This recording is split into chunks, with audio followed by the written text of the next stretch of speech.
Who's anyone ever been in an orgy? Sex with more than three? More than three? Have you? With me. Who moved? I think it was him. You really? How did I skip over you? Yeah, what the fuck? Maybe that's where I recognize you from. The 45th and Broadway orgy. How many people? It was like 6. 6 people? What was the ratio gender? There's like 3 girls, 3 boys. Wow, boys.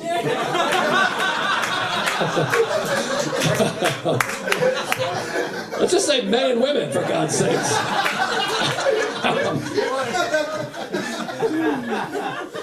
Yeah, wow. And so everyone was it couples or what was going on? Yeah, it was couples. This is crazy. How did it, was it like a let's all meet here and fuck, or did it happen naturally? It happened naturally. Oh, it was natural. We had wine, cheese. Wine and cheese? I've had wine and cheese. I never got gang sex. All right, shit. Let me ask you this: is the cheese store still open? Because there's some very attractive people here, and I want to. Wine and cheese. Holy shit! No ecstasy or whatever. Wine and cheese. Your casuality is that a word? I don't think so, but whatever. Casualty. No, that's a different thing. That's the first casualty of war is innocence. Platoon. Overrated film, by the way, but that's a whole other topic. Wow. So you're 6 people hanging out, wine and cheese, and what happened? How does it? Does someone start kissing? It just happened naturally. It was like me and my girlfriend. Okay. Her friend. Okay. And her boyfriend. Okay. And then another girl and another boy.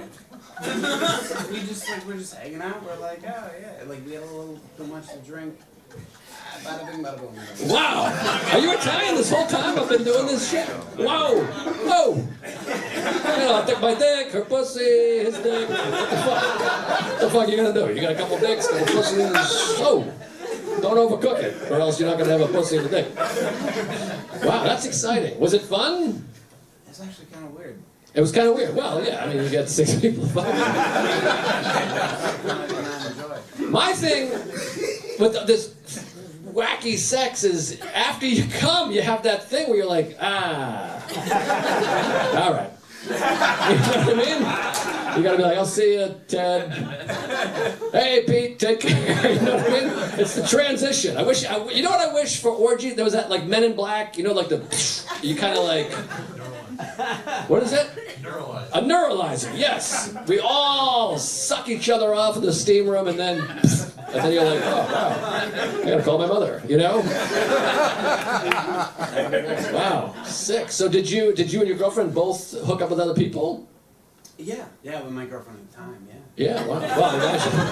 Tough to make it through that situation. Yeah. Wow, holy cannoli. All right, cheese and wine. Because I have a lot of parties at my apartment. I would love to get weird. Hey, Schiavone, what do you say? Next party, we're 69. Come on.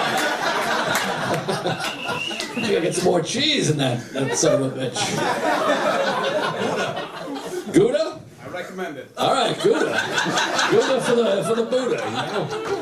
All right, I gotta get some Gouda.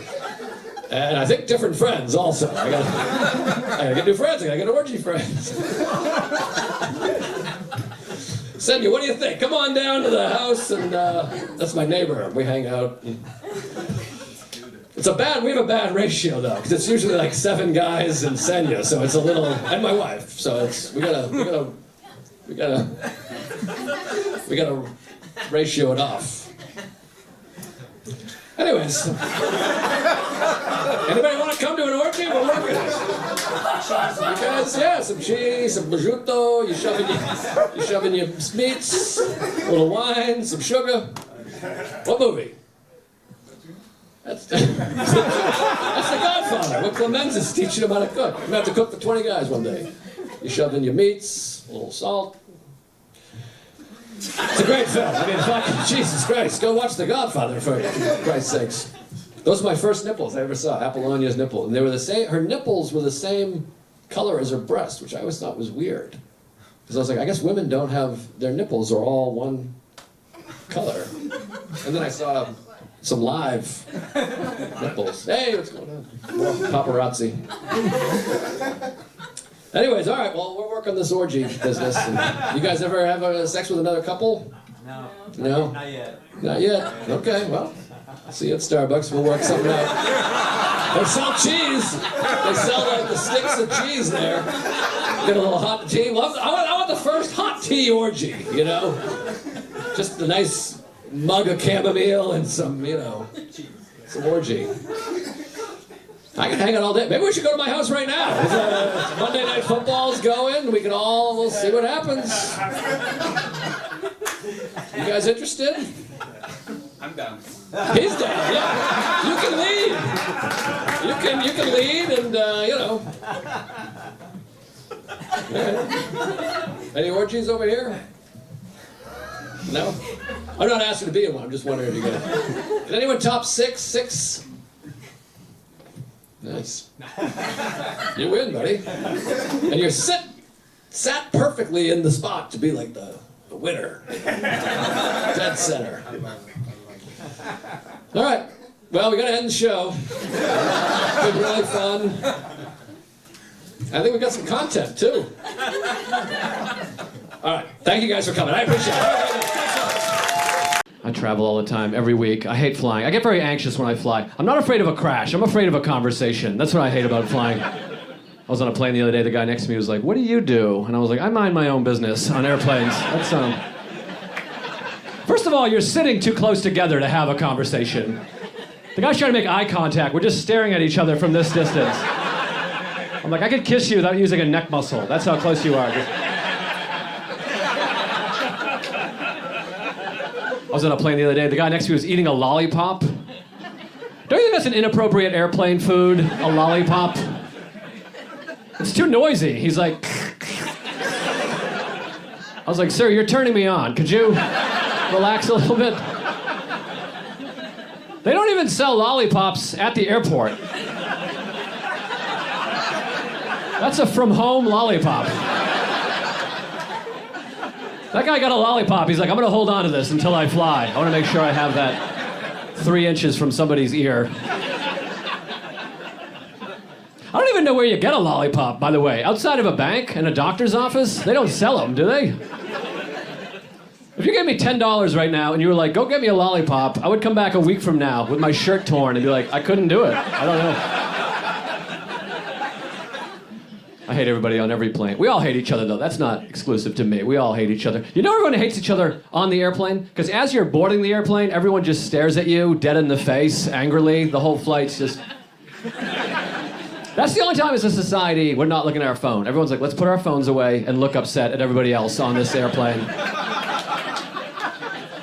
I hate it, but I do it too. I'm just as guilty. As soon as I sit down, I'm like, look at this fucking idiot getting on the plane. What? Back there. It doesn't matter where you are on the plane. You feel better than everybody behind you, don't you? You could be in the second to last row. There's one guy behind you, like, what a fucking idiot back there. Embarrassing, loser. Last row. I was on a plane the other day. I hated the guy behind me. He kept yawning out loud the whole flight. Am I a psycho or is that annoying? The whole flight, he's like, for like 5 hours. I wanted him to die, I swear to God. I was like, I hope this guy passes away on the flight. First of all, you don't need to make a noise when you yawn. That's a decision. He's deciding to do that. It's like if you were hungry on a plane, you were like, "I'm hungry!" You're like, "You all right?" Yeah, I'm hungry. I like to let people know when I'm hungry. I think it's important for people to know that. People yawn out loud, they want attention. That's why they're doing it. They want you to be like, "Oh my God, are you tired?" And they're like, "I am. Here's my entire life story of how I came to be tired." Don't fall for it. It's a trap. Plus, isn't it fun to not ask somebody a question when they really want you to ask them a question? You ever do that when someone's like, "I had a wild night last night," and then you're like, "Neat," and then you just walk away? That's like one of my favorite things to do. Just Just tell me your shitty story. Don't make me ask for it. I flew recently. I was at the airport, LaGuardia Airport here in New York. That's my home airport. I was walking through the terminal. They were playing Welcome to the Jungle by Guns N' Roses at the airport. That's a weird airport song. I'm a rock and roll guy. I love Guns N' Roses. I'm cool, but it's a little much at the airport. I'm walking to the terminal. I just hear da-da-da-da-da-da-da-down, da-da-da-da-da-da. I'm like, hey, can we cool it down a little bit? It's 7:30 a.m. I'm eating a muffin, looking for an outlet. I don't think we need to rock this hard. Also, it's a little unnerving to be boarding a flight and hear, "You're gonna die!" I'm like, shit, am I? If they play Knocking on Heaven's Door next, they're never flying again. Take the bus. I do fly every week, though. Pretty much, literally every week. I got upgraded a lot. That's the nice thing about flying all the time. I got upgraded recently. My wife and I, both of us, like, we have 2 tickets in first class, but they're not together. We'd have to separate you. Is that okay? And I was like, 100%. I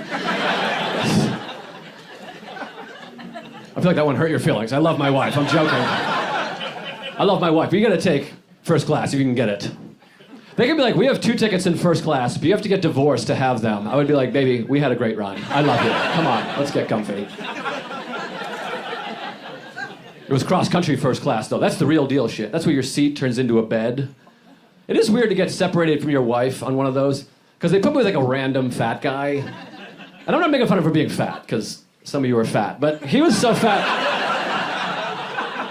He was coming into my seat. Like, we were flush, shoulder to shoulder, and then we slowly eased back into bed together.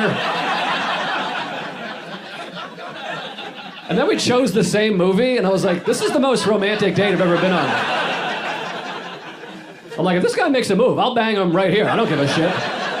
We got blankets, turbulence. When Harry Met Sally's on, it's nice, you know? At one point on the flight, I got up, I looked over, my wife had her own guy that she was in bed with. And then he was like the hottest guy on the plane. And that pissed me off, because I was like, I want that guy. Switch guys. You take this piece of shit. I want the hot guy. I paid for these tickets. I like watching movies on the plane. We all do that, right? I like Delta. I fly Delta. Delta's the best airline. They have the best movies on Delta. I don't know who categorizes the movies at Delta. I don't think they're doing a great job. I was on a flight the other day. I went to the classic section, and The Hangover Part 2 was under classics. I swear to God, it was To Kill a Mockingbird, It's a Wonderful Life, and The Hangover Part 2. Classic. I remember the first time I saw The Hangover Part 2. My grandfather showed it to me. It was on Turner Classic Movies, and we watched it on his black and white TV. Really bonded. That wasn't the most egregious, though. The most ridiculous one, I went to, this is true, you can check my Instagram account. I went to documentary, and the movie A Quiet Place was under documentaries. I don't know if you remember that movie. That was a summer blockbuster horror movie where monsters kill you if you make a sound. Somebody at Delta watched that movie and was like, this is an amazing documentary. Holy shit. How did I not read about this in the papers? I'm glad somebody documented this. I'll tell you what I like to do, though. Probably a lot of you guys do this. I like to download a movie. Bring a laptop on the flight. Download a movie. Then you can just choose any movie you want. But you got to use some discretion, because everyone around you can see the movie you're watching. So you don't want to get too weird with it. Like, one time I brought the movie Casino. You guys all remember that movie? Great movie from the 90s, Scorsese, right? Very violent. If you haven't seen the movie, at one point in the movie, a guy has his head crushed in a vice and his eyeball pops out. I looked over, there was a 7-year-old child just staring at my laptop. He looked horrified. I felt so bad. I was like, you know what? Take an earbud. It'd be better with sound if you could hear it. Then he started crying, and I was like, are you ratting me out right now? Because I'll crush your little head in this laptop computer if I have to. I was on a plane one time. The lady next to me, she was watching 50 Shades of Grey on her laptop. Did you guys see that movie? Great documentary. It's a classic and a documentary, really. Very sexual film. I thought she was watching porn at first. I was like, good for you, lady. Get after it. Enjoy yourself. The flight attendant came by. She's like, would you like more pretzels? I was like, more napkins, if you don't mind. I wasn't expecting to see tits on the plane. It kind of caught me off guard. We were landing. She's like, could you put your tray table up? I'm like, I'd rather not right this moment. I'm in the full upright lock position myself. So this is a spicier flight than I'm accustomed to.